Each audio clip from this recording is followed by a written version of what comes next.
স্বাগত দীপ্ত স্পোর্টসে। আপনাদের সঙ্গে আছি আমি আনোয়ারুল আলম। এশিয়া কাপের বাংলাদেশ ও শ্রীলঙ্কা ম্যাচ নিয়ে দুবাই থেকে আরও জানাচ্ছেন সাংবাদিক মাহবুব হাসান হৃদয়।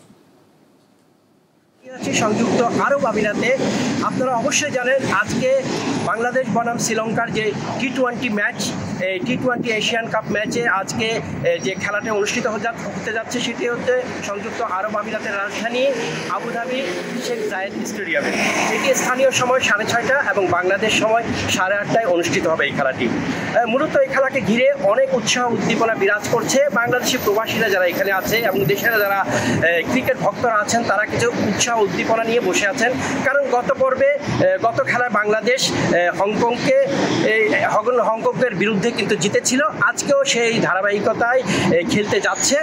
বাংলাদেশের দল অত্যন্ত সুসংগঠিত এবং শক্তিশালী টিম। এখানে তারই ধারাবাহিকতায় দেখা যাচ্ছে যে শ্রীলঙ্কার সাথে বাংলাদেশ এর আগে 20টি খেলা হয়েছিল।